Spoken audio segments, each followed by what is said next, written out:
Okay. We invite you now to settle in as our choir, directed by Andrew Schultz, accompanied by Melanie Willison, provides our prelude. It's called All Things Are Connected by Marianne Lightfoot, with words by Suquamish and Duwamish leader Chief Seattle and other indigenous wisdom sayings.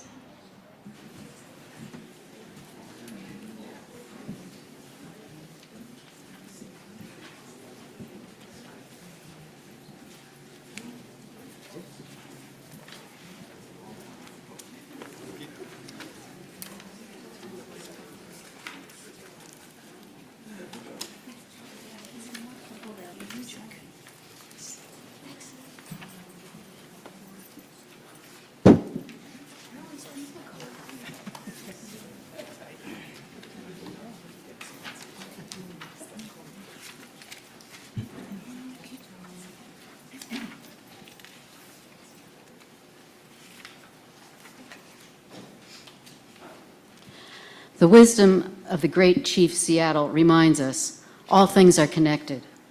Whatever befalls the earth befalls the children of the earth.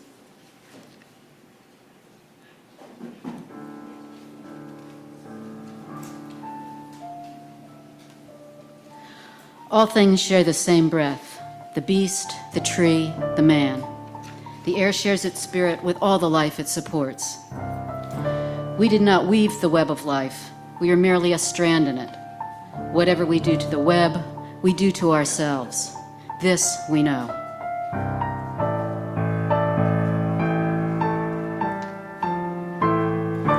All things are connected. All living things share the same breath.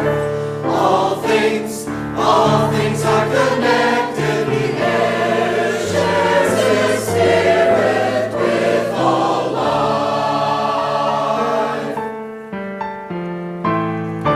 All things are connected, just like the blood which unites us all.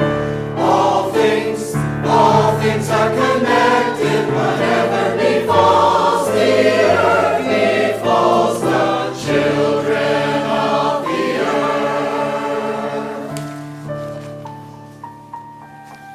Treat the earth well.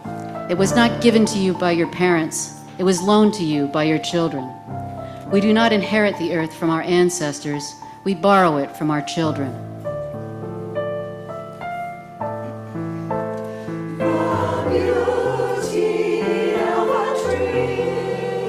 Let it speak to you. The fragrance of a flower and the freshness of the grass. The music of the sea. Let it speak to you. Through hills and mountains, thundering skies and the rhythm of life. All things are connected, just like the blood which unites us all. All things are connected. Whatever befalls the earth befalls the children of the earth. All things are connected. All things are connected. All things are connected. All things.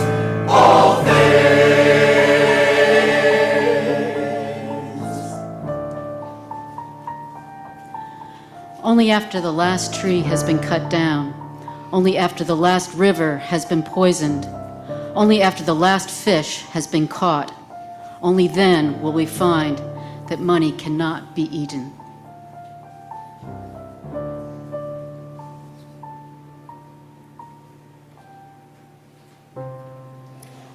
All things are connected.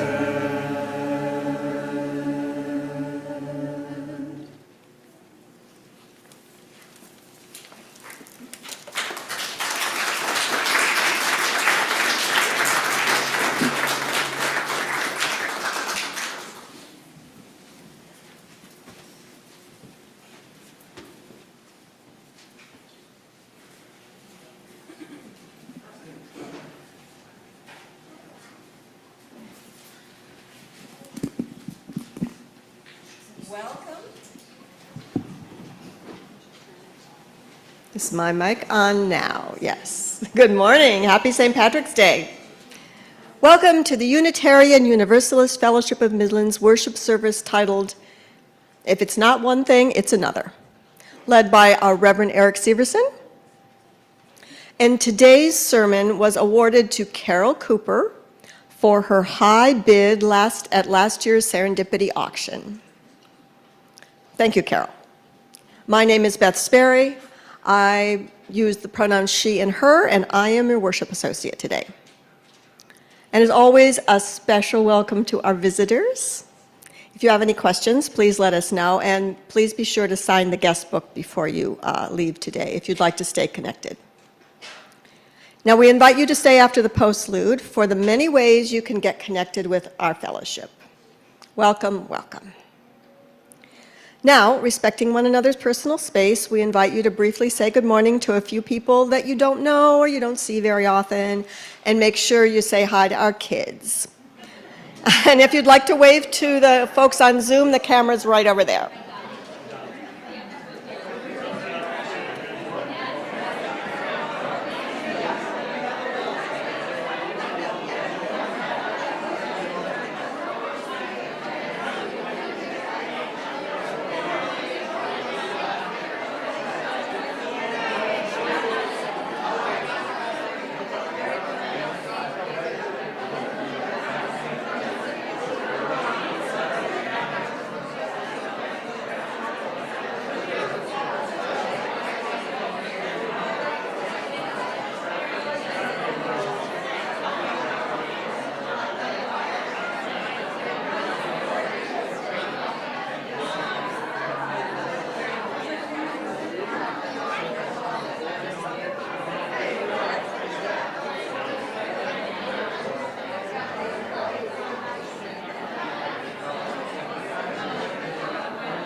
Good morning, everyone. Welcome. I am the Reverend Eric Severson. My pronouns are he and him. If you all would join me in reading our chalice lighting words today, they are written by Betts Winnicky. They're printed in your order of service or are on your screen. And I'll ask Becky Hansen and Alex Godinez to come forward to light our chalice, please.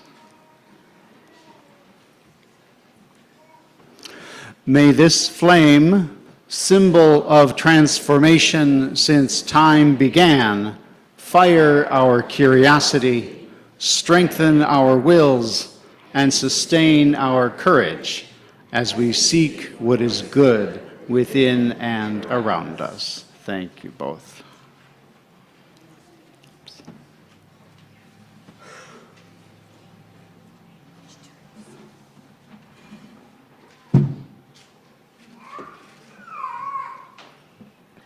So, Ostara is Tuesday, also the vernal equinox, and spring is here, and it snowed a little bit this morning, so that's where we are. So in celebration, I invite you to rise in body or spirit to sing number 38 in the Gray Hymnals, Morning Has Broken, with words by Eleanor Fargian, set to a Gaelic melody. And just a reminder that in the final verse, the word is recreation, not recreation.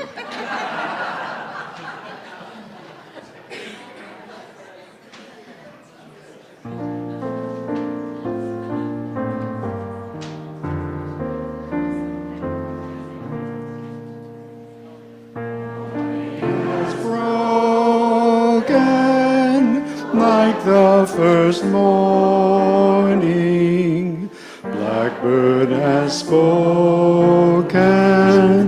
Like the first bird, praise for the singing, Praise for the morning, praise for them springing fresh from the word. Sweet the rain's new fall, sunlit from heaven, like the first dew fall on the first grass. Praise for the sweetness of the wet garden, sprung in completeness, where God's feet pass. Mine is the sunlight, mine is the morning, born of the one light Eden saw play.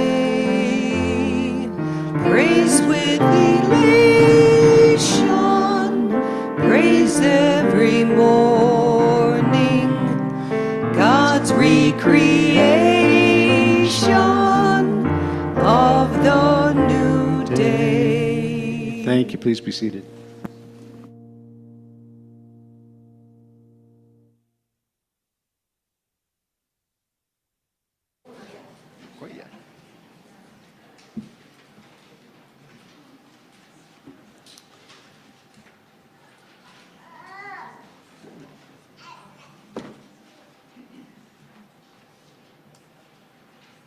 Now is our time for all ages. Is this mic on? There it is. I invite all of our young ones forward to join me here on the floor so you can see the screen better. Come on down. Our story today is titled Homer's Wings by Caitlin Cotter Koilberg.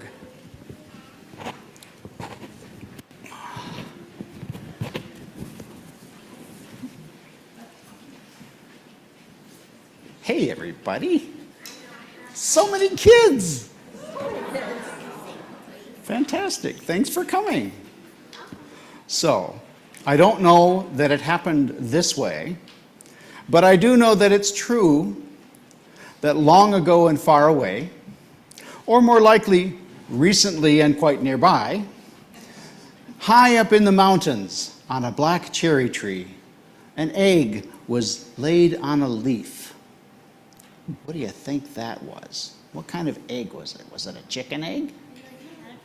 A caterpillar? Butterfly? It's okay. A frog? An eagle egg? That's a good idea. That's cool. And in the light of the full moon, out of that egg hatched a little brownish caterpillar with white markings that would look to any bird who might chance by, perhaps like bird droppings.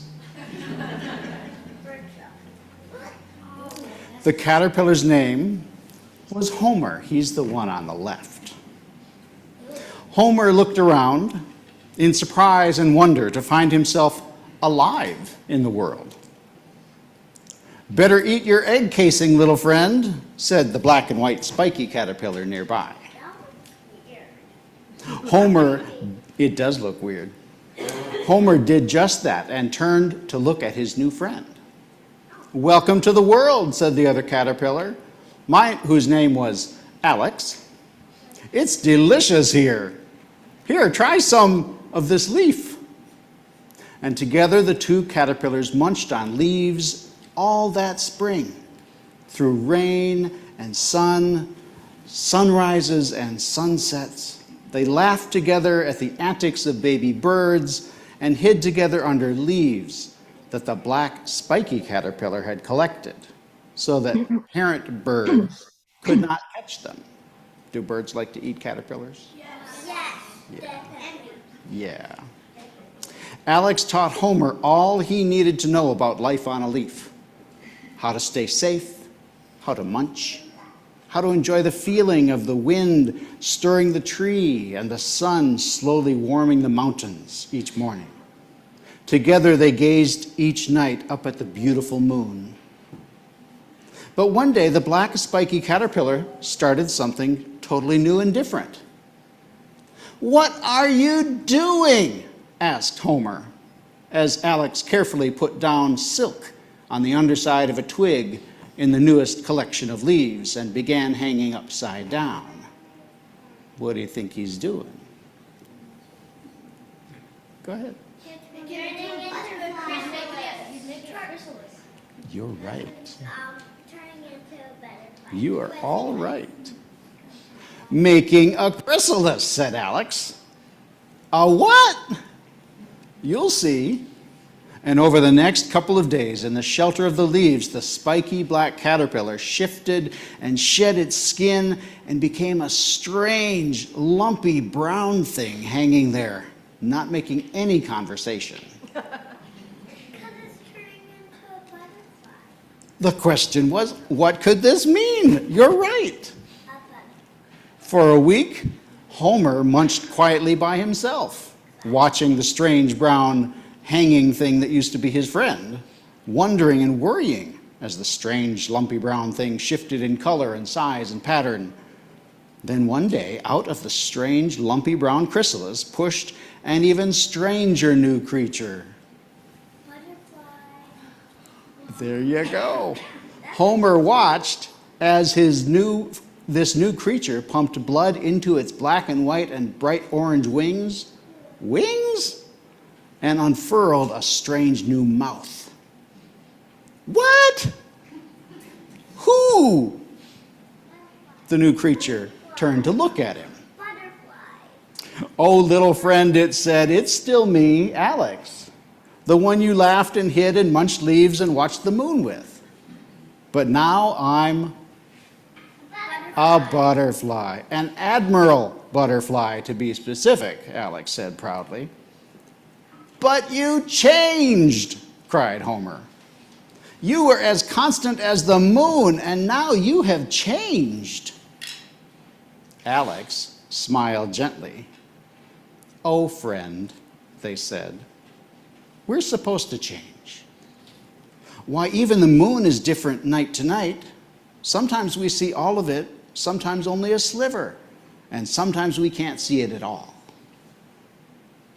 But I don't want to change, lamented Homer, scared and sad.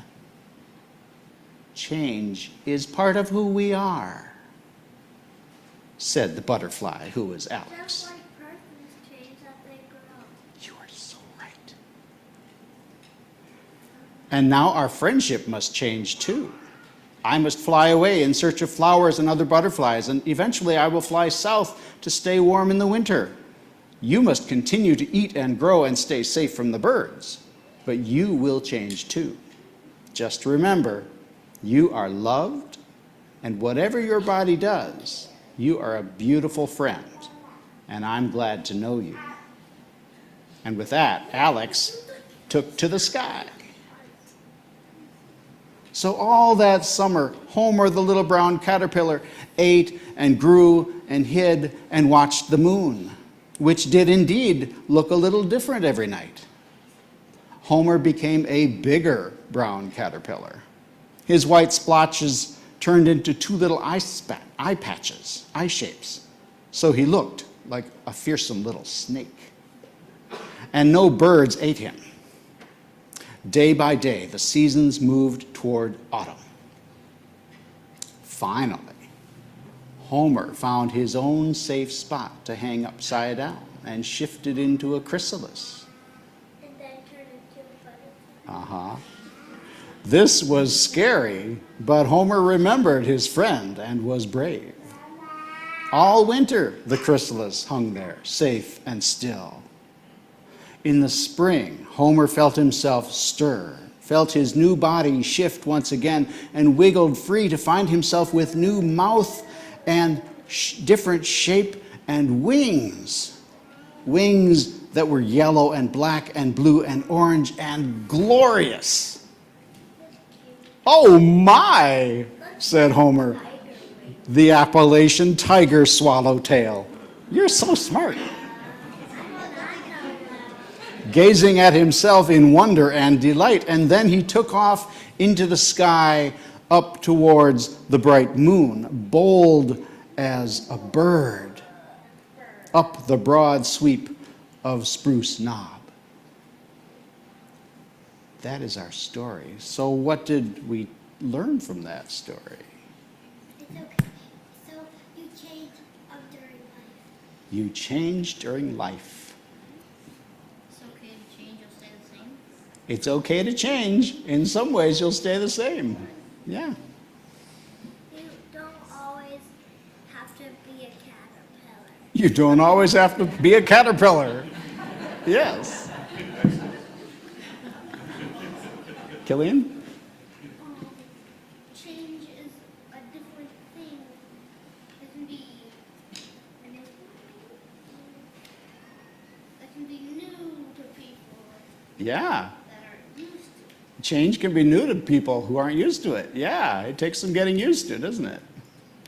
Well, fantastic.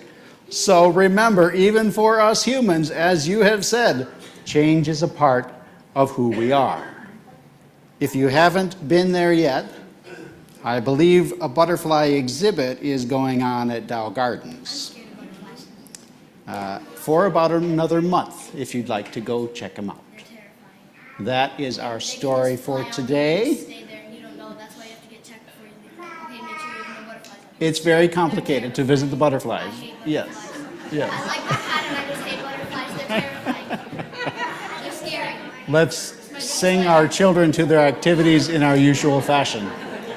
Thank you. I'm kind of scared of butterflies because We hold you in our hearts with love, a love as free as skies above, a love as deep as seas below. We love you more than words can show. And now, I would like to invite our new members forward, please. Dominic Altmeyer, Penny Coates, Alex Godinez, Becky Hansen, Sam Keeler, Jackie Markey, and Laura Wagner. Yep, if you could line up right in front so everybody can see you.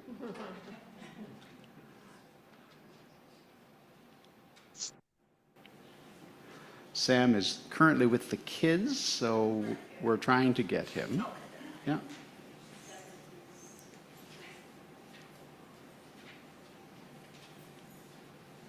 La la la, how you doing?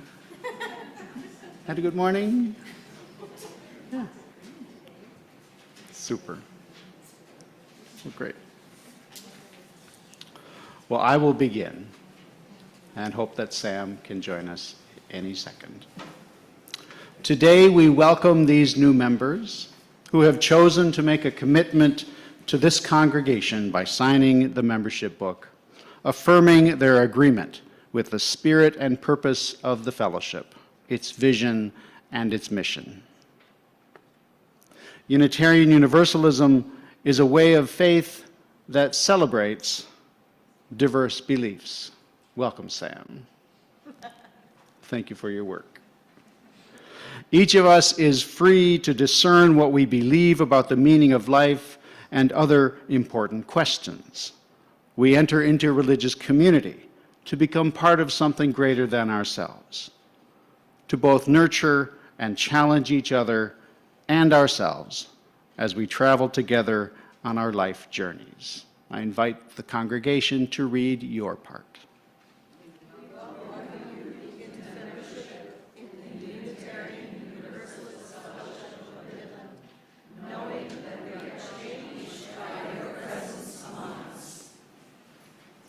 New members, if you would read your part.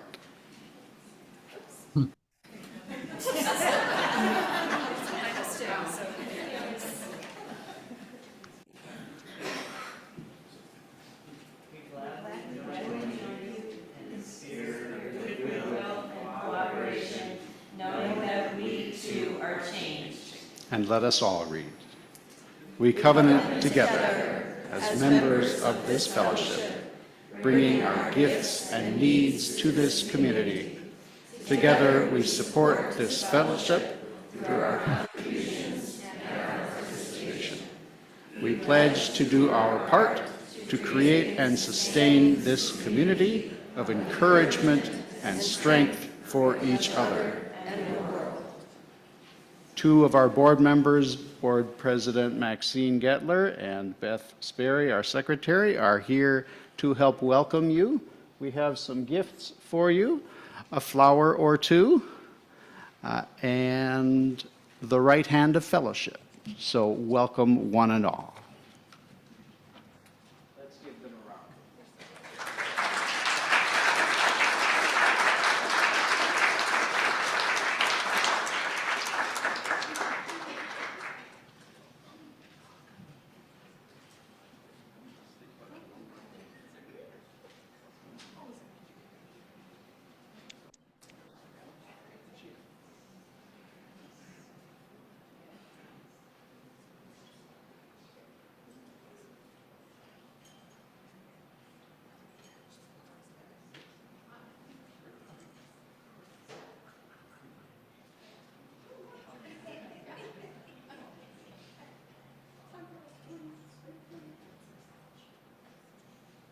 Thank you all again and welcome.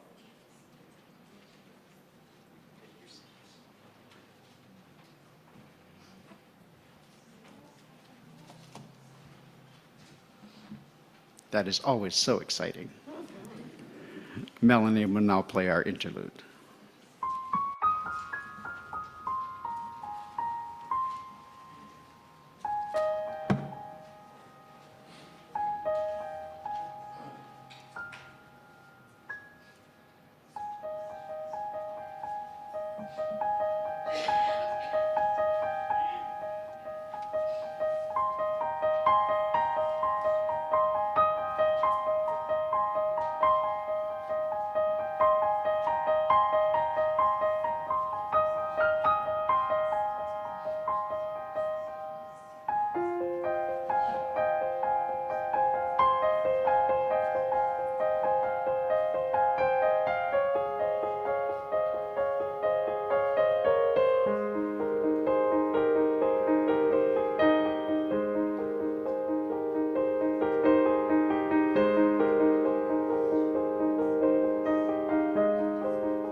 Today's reading is an excerpt from a book entitled The Seed Keeper by Mdewakanton Dakota writer Diane Wilson, published in 2021.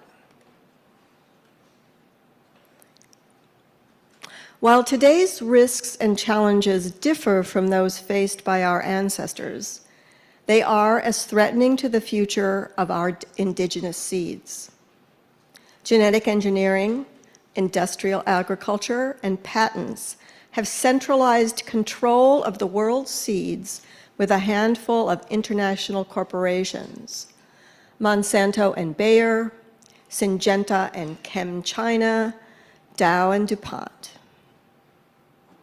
According to the documentary Seed, The Untold Story, 94% of our global seed varieties have already disappeared. Scientists warn that 1 million species of plants and animals are at risk of extinction. I'll read that again. 1 million species of plants and animals are at risk of extinction. The loss of these relatives and our seed varieties is devastating for the genetic diversity of the earth and for our survival as human beings. We have forgotten our original agreement with the many beings who share this planet with us. As activist and scholar Harley Eagle once said, we need to fall back in love with the earth.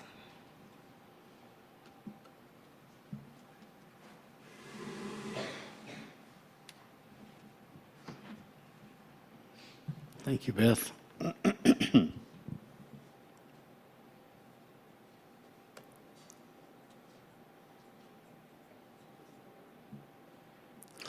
Some of you are aware of my nominally agrarian background.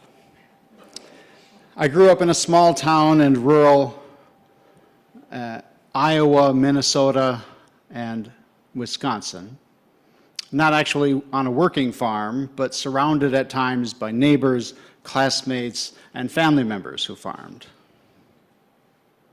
I attended a land-grant college, the University of Wisconsin-Madison. One of my first college jobs was counting kernels of corn into little paper packets for future field testing. I actually got paid to do that. I took courses in agricultural economics, agronomy, engineering, and journalism. One of my assigned projects was to envision a new Swiss Army knife of farm machinery that could do it all. Till the soil, plant the seeds, apply fertilizer and pesticides, and eventually harvest the crops. Not all at the same time, obviously, but reducing the number of times the farmer had to cross the field. Let's just say that project went nowhere. Being young and having no historical context, I naively accepted the dominant claims that land management practices, crop insurance, dairy subsidies, acre upon acre of monocropping, confined animal feeding operations, or CAFOs, and pumping herds and flocks full of hormones and antibodies. Antibiotics were unavoidable and required. What I knew for sure was that I didn't want to be stuck, even making good money, writing or editing newsletters for one of the handful of agribusiness giants, such as Cargill, Archer Daniels Midland, and others, because I had seen that the trend toward conglomeration was killing family farms. Nearly 40 years later, fellowship member and farmer Carol Cooper had the winning bid at last year's Serendipity auction for this very sermon and asked me to tackle an agricultural subject. But it's more.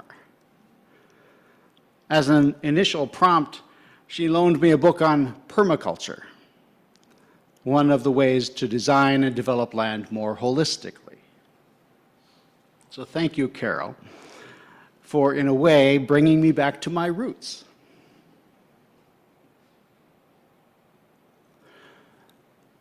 The truth is that farming standards for centuries have been the foundation of genocide, slavery, and discrimination, have exploited the labor, well-being, and lives of generations of people, mostly people of color, have depleted the environment, and increasingly have made it difficult for farmers to make a living.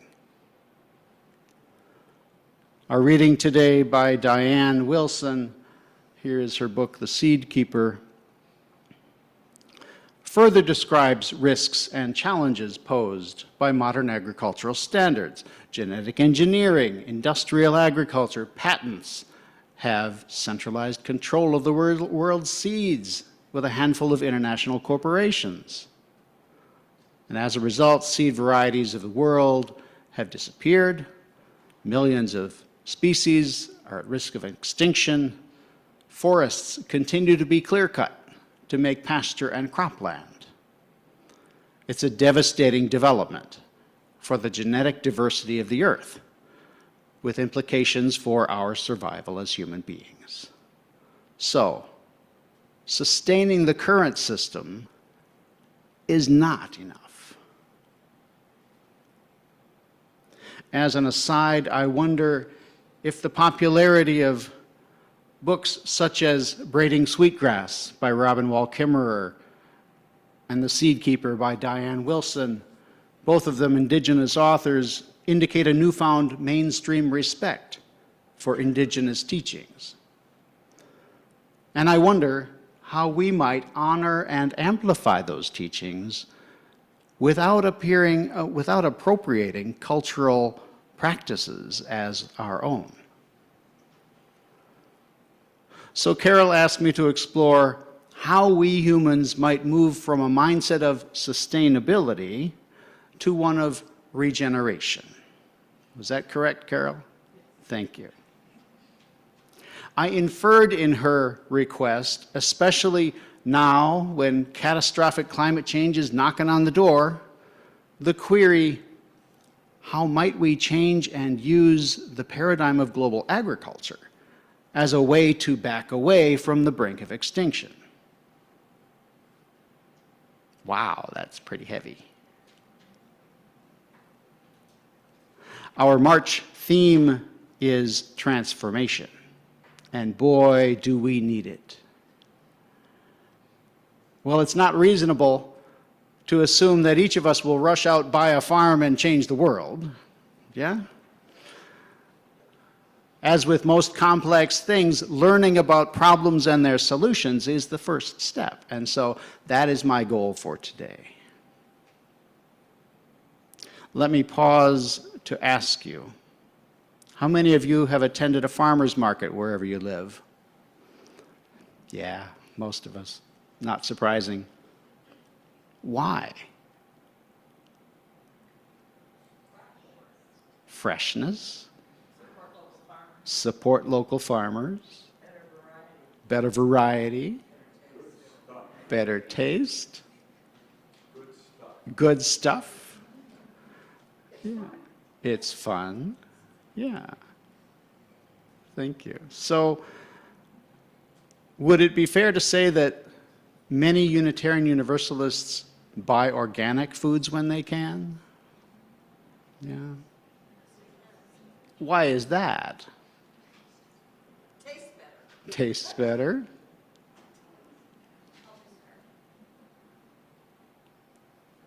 Would prefer not to eat pesticides. Would prefer not to eat pesticides, yes. Yeah. Better for the earth. It's better for the earth. So we can save the seeds after. So we can save the seeds after, yeah. Support the people that are growing organic. Support the people who are growing organic, yes, yes. So we Unitarian Universalists recognize the interdependent web of existence, right? That we must treat the earth too with respect, and that increasing biodiversity is a good thing.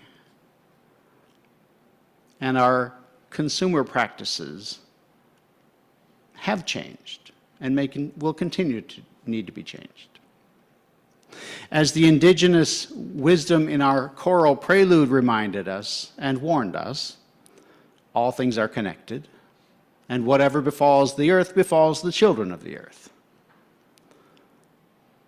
We know, right, that change is part of who we are, that it is natural and can be beautiful, and we're seeing increasing proof that it will be necessary in years to come.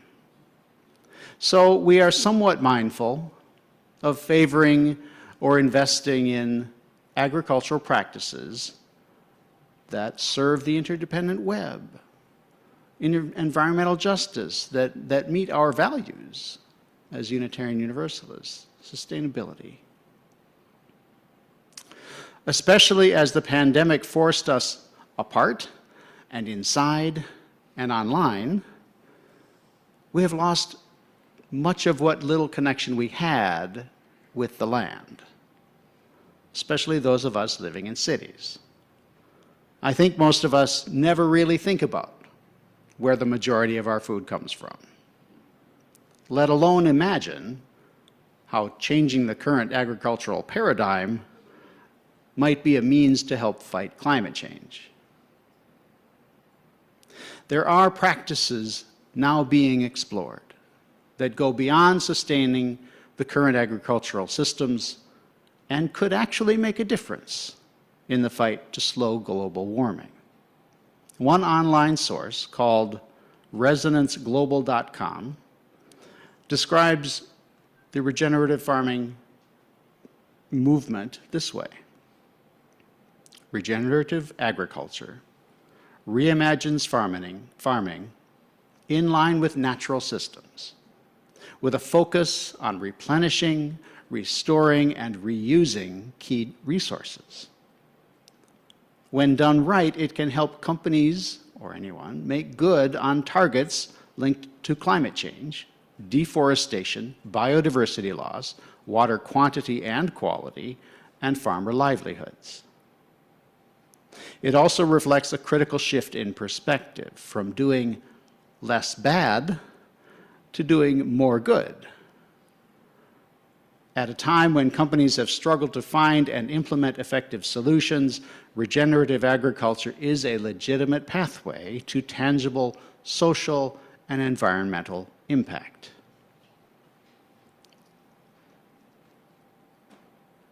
I asked fellowship member Doug Barth if he was familiar with regenerative agriculture. He had a lot of energy around it. He described regenerative agriculture as one of several fields of study trying to answer the questions, can we do better for the environment, make more nutrient-dense food, and not poison the earth and us? And yes, we can, he said. But it might require aligning our practices with our values, our beliefs, or renewed understanding that we are connected to the land. We can be a symbiotic partner and be better together, he said. I also came upon a video presentation called Pathways to Regenerative Agriculture. There's the opening, one of the slides of that presentation. A panel of experts, including Arohi Sharma, one of the authors of a 2022 report by the National Resources Defense Council, titled Regenerative Agriculture, Farm Policy for the 21st Century. Somebody's looking out at the meta level, right?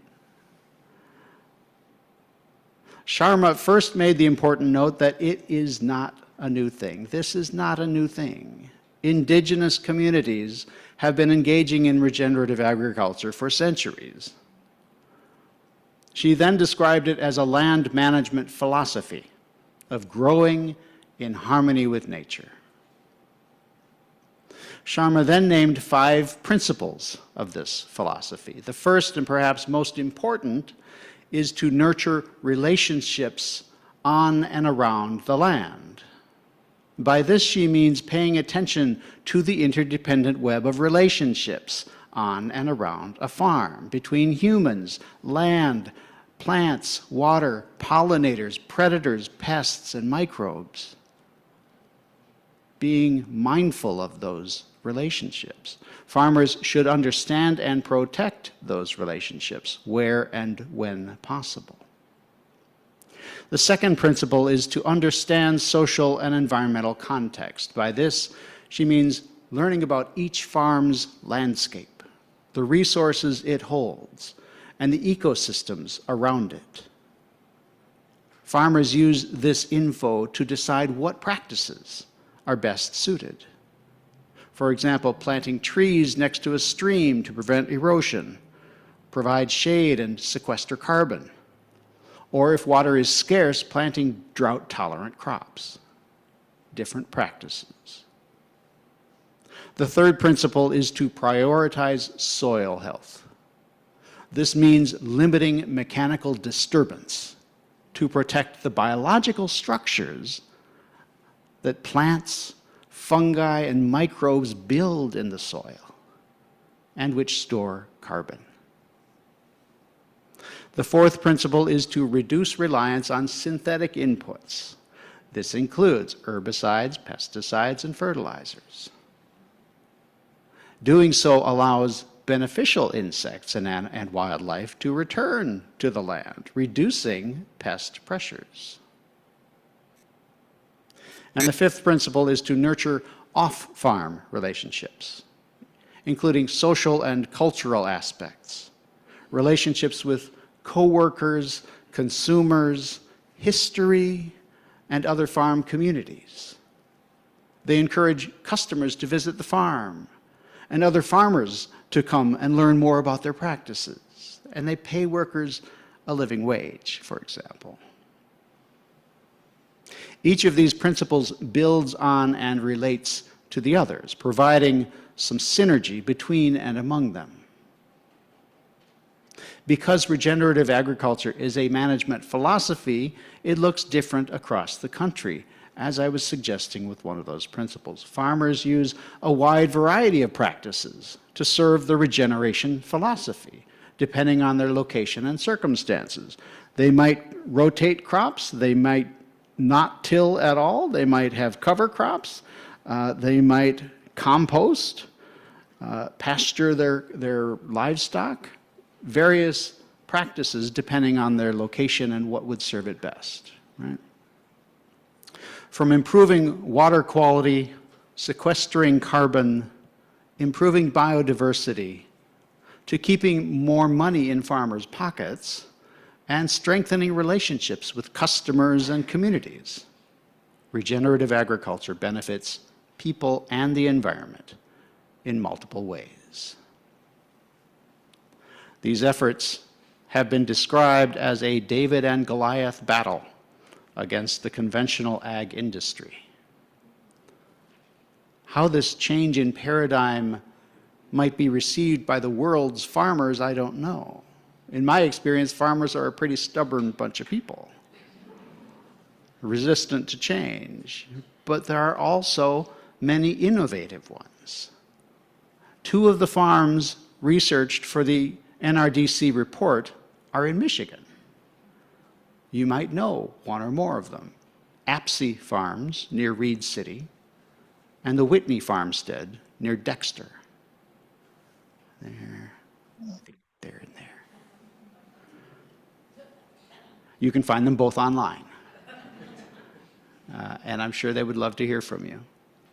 I wonder what our individual or collective support of such innovation might do. What would that look like? You might also like to know that 2 policy and funding initiatives mentioned in the report, the 2023 Farm Bill and the Cover Act for cover crops, have not been passed or signed into law. Not surprising given the state of Congress today, right? But you could advocate with your federal representatives to see that they are passed. I hope you also will share with others just some of what you've learned here today. And I hope we can do the work necessary to support and amplify such critically innovative and ancient wisdom. With courage, may we continue to seek what is good within and around us. With humility, may we recall that change is a part of us, that transformation is natural and can be beautiful. With wonder, may we praise the recreation of each new day. With respect, may we honor the sacred wisdom of our indigenous neighbors. And with passion, may we fall back in love with the earth. Blessed be, and amen.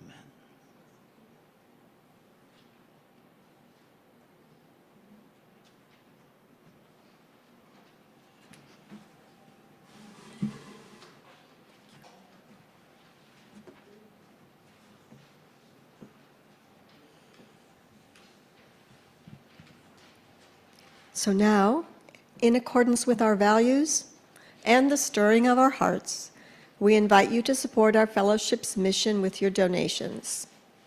The ushers will pass the plates among you, and as always, if you want to pay towards your pledge, we have envelopes in the back that you can put them in. And we appreciate and accept all of your donations gratefully. Thank you. Today's offertory music is Celtic Moonrise by David Walters, shared by Melanie Willison.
We now invite you to rise in body or in spirit and join in singing hymn number 1064 in their teal hymnals, Blue Boat Home by Peter Mayer and Roland Hugh Pritchard.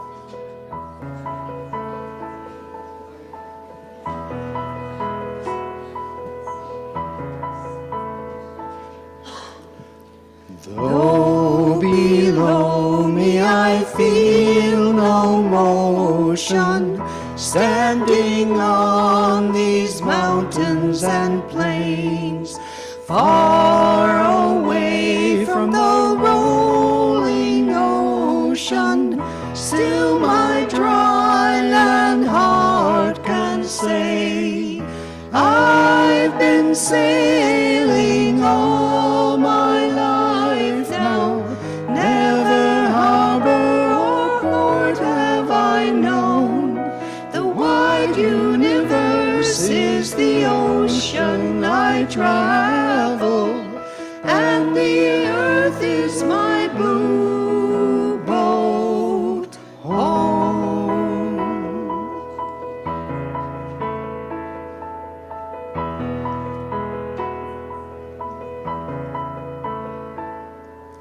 Sun, my sail, and moon, my rudder, as I ply the starry sea, leaning over the edge in wonder, casting questions into the deep, drifting here with my ship's companions, all we kindred pilgrim souls, making our way by the lights of the heavens in our beautiful blue boat home.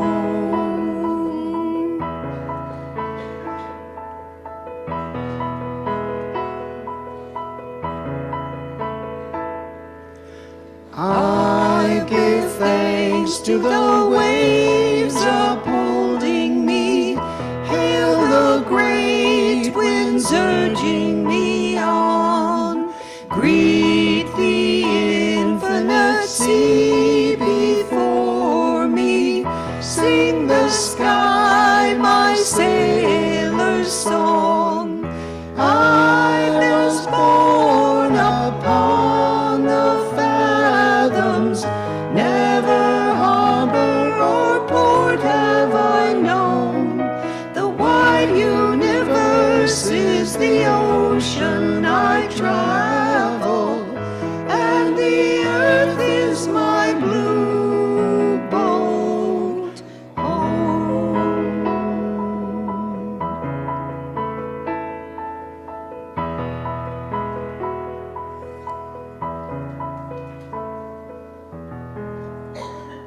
Thank you. Please be seated.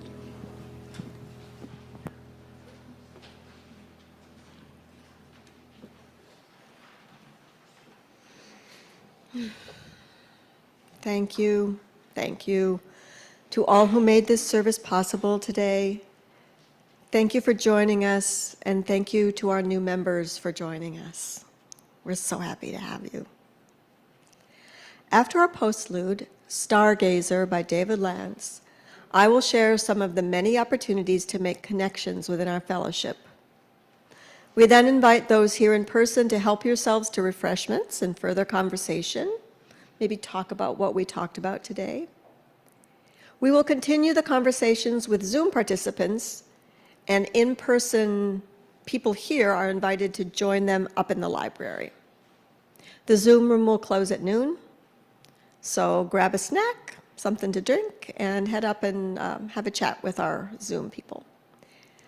Thank you again.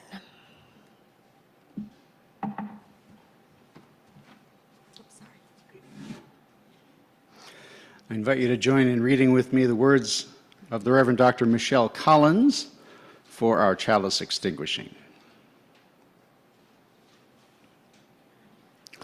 Changes abound around us, within us, between us, in our communities, our neighborhoods, and our beloved faith communities. Changes abound. May we each find the balance point we need as we move through our ever-changing world. The balance between the old and the new, between the known and the unknown, between the familiar and the perhaps bold and risky possibilities that may be there waiting. Thank you all.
So, my friends, before we disperse, I want to share some of the opportunities to help you connect with others in our fellowship.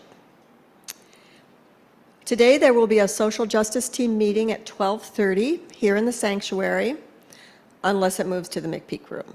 So, stay tuned. Next Sunday, the Endowment Fund Committee is sponsoring a soup luncheon. So if you haven't signed up already, please do so, and there's a hard sign up outside. Oops. Also next Sunday is the deadline for donating items to the Serendipity auction, so don't miss that deadline. And next Sunday in the afternoon, our fellowship will host the Midland Area Interfaith Friends. Climate warrior Peter Sinclair is scheduled to speak about climate change. And we will start with a potluck at 4 o'clock. Everyone is invited. These meetings are so interesting, and it gives us a chance to connect with other spiritual houses in our community. It's so important. And you don't need to sign up to say what you're going to bring, just bring food. Or bring yourself. And the Sunday after that, Easter Sunday, we are going to have breakfast. The sign-up sheet is also in the lobby. So there'll be a new member orientation, a road cleanup, pride events. You can read it all in your newsletter that comes in your email box. And it keeps you up to date, and it offers opportunities to serve, like greeting, ushering, providing snacks, assisting with our children on Sundays.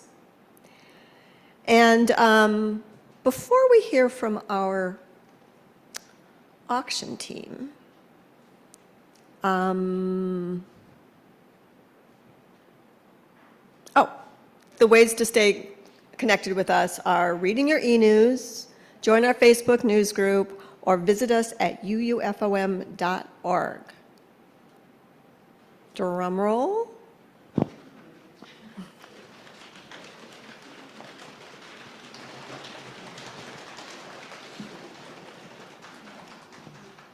I'm looking forward to bidding. Oh, the auction's coming up, and Chris and Sarah had this great coffee and tea in their shady backyard last year. I'm looking forward to bidding on that this year. And I'm super excited that we chose the Arc of Midland for our charity because they help developmentally disabled people in our community feel welcome here.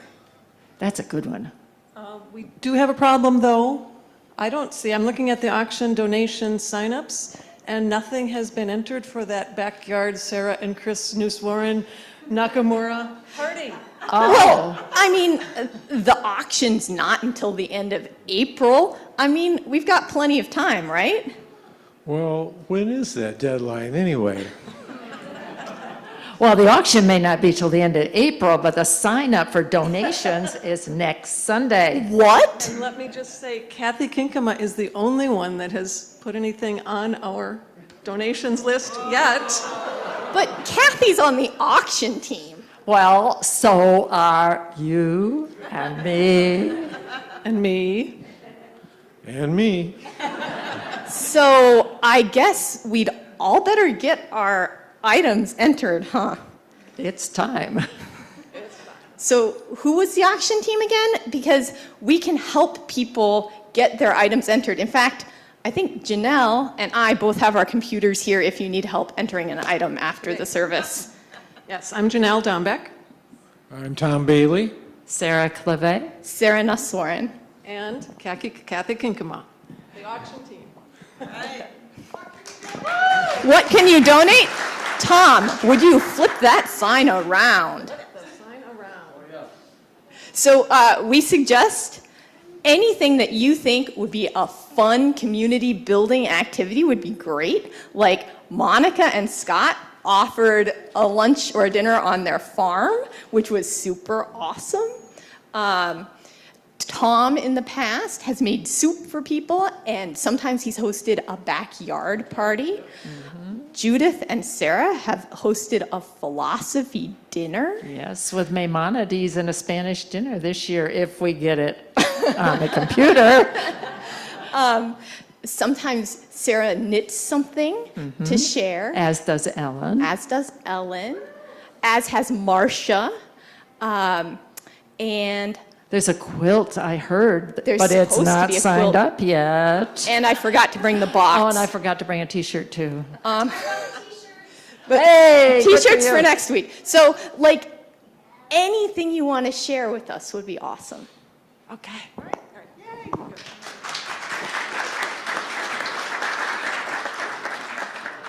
Okay, go forth in spring.